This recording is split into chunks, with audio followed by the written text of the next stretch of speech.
ملک تیزی سے بڑھتی مہنگائی کے شر سے عام عوام پریشان ہے۔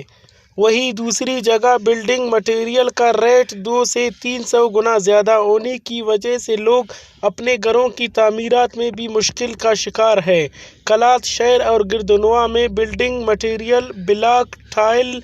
ریت، سیمنٹ، سریہ، گارڈر و دیگر مٹیریل کا ریٹ زیادہ ہونے کی وجہ سے انتہائی اذیت میں مبتلا ہے۔ ممکن ہمیں خبر ہے کہ عراق کے ملک کٹھی سے مہنگائی نہ سے لہرت سے شروع میں سنے ناموں سے سال نہ اور اردو کے بلوچستان ٹی سے انتظ بسک سیلاب بس تو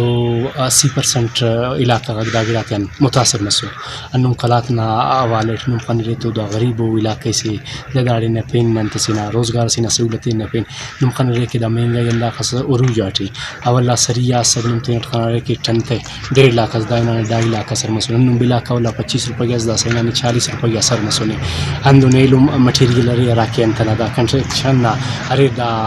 غریب ننگا انتسکنا مخلوق کرے حساب کتاب ارے دا فکر چسو سے بیچا مخلوق نورا کی تمانو سریانہ مہنگائی اور سیمنٹ نہ مہنگائی اور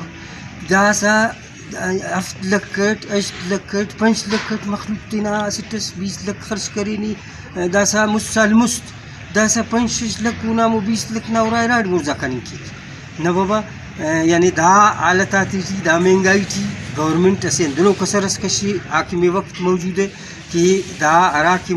متاثر مسنو سیلابان مخلوق عراف کلی آسمان تلے تمو کو افتا دادرسی مرے۔ سیلاب کی وجہ سے کلات میں بڑے پیمانے پر لوگوں کے گھر منہدم ہو گئے تھے۔ تعمیراتی مٹیریل کی زیادہ قیمتوں کی وجہ سے متاثرین کو دوبارہ گھروں کی تعمیرات میں شدید مشکلات درپیش ہے۔ شہریوں نے وش ٹی وی کے توسط سے تعمیراتی مٹیریل بنانے والے فیکٹریاں مالکان اور حکومت سے قیمتیں کم کرنے کی استدعا کر دی۔ کیمرہ مین یاسر ظہیری کے ساتھ امجد سلامی، وش نیوز کلات۔